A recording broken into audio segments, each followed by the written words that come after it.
Yo, what's up? Magandang araw sa inyo mga tropa. Kosang Donji nga pala to. At I stand corrected about doon sa nauna kong video na in-upload. Tungkol doon sa nasabi ko about sa remittance at huwag mag-alala sa pagka-restrict ng account. Sa mga bagong Food Panda rider dyan. Kasi ito, sasabihin ko sa inyo ngayon kasi tinry ko siya, in-experience ko kapag makatanggap ako ng cash collection na malaki-laki. Ipapakita ko na lang dito mamaya kung gaano kalaki yung cash collection na pumasok sa akin. Kahapon ng umaga nagtry ako bumiyahe. Inabot siya ng almost 4,500, mga 4,400 ganyan. Ganon kalaki yung pumasok na cash collection. At na-restrict ang account ko kahapon lang din. Natapos ako ng biyahe mga alauna ng hapon. Tapos paglipas ng oras, siguro mga 3 PM, nakita ko naka-restrict yung account ko.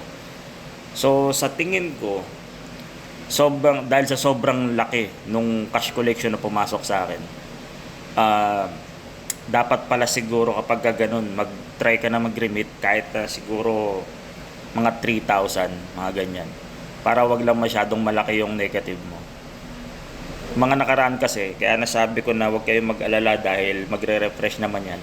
Kung panggabi ka siguro, kung gabi ka matatapos, okay lang siguro yun. Pero kapag maaga pa, ayun, na-restrict nga siya.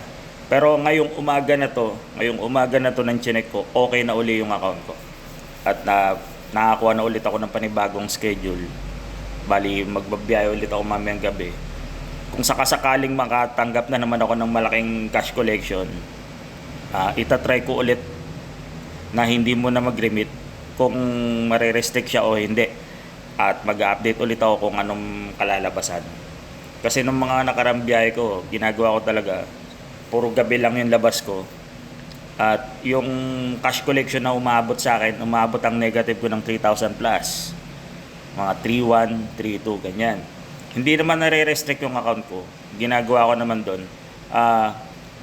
Kasi kinabukasan, after niya mag-refresh, makakaltas na yung kita mo eh. So, mas maliit na. Siguro, yung kung 3,1 yon, ang lalabas na total doon, mga ano na lang siguro. Mga 2,5 na lang or 2,6, mga ganon.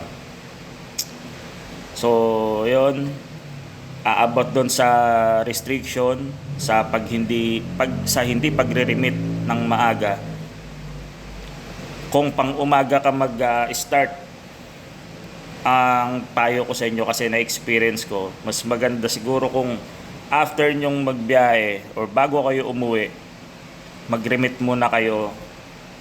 Halimbawa, inabot ng 4,000, kagaya sa akin, 4,400 yung cash collection. Mag-remit na kayo kahit siguro mga 3,000 or 3,500. Kayo, bahala kayo. Basta mga ganun. Wag lang masyadong mataas yung negative. Sa tingin ko, iyon yung naging problema kung bakit na-restrict ako. Sobrang taas nung cash collection ko at hindi ako nakapag-remit agad. So, kailangan pala mag-remit ka agad. Hindi ko in-expect na mangyari yun. So, yun. I stand corrected dun sa nasabi ko about dun sa pagre-remit. Siguro ewan ko sa panggabi hindi ko pa kasi siya na-experience. Pero sa pang-umaga na ginawa ko kahapon, na-experience ko siya. Kaya, ayun, kung halimbawa kasi, kumuha ka ng schedule na pang umaga at pang gabi, dalawang shift ang kinuha mo. Kung bumiyahe ka na ng umaga, mag-remit ka na kagad pagkatapos ng biyahe mo nung umaga na yon. Para hindi ka magka-problema at magamit mo yung schedule na kinuha mo sa panggabi. Kasi dalawang shift yung kinuha ko noon, hindi ko nagamit yung panggabi. Nagpahinga na lang ako. So, ngayon, mamayang gabi magta-try ulit ako magbiyahe.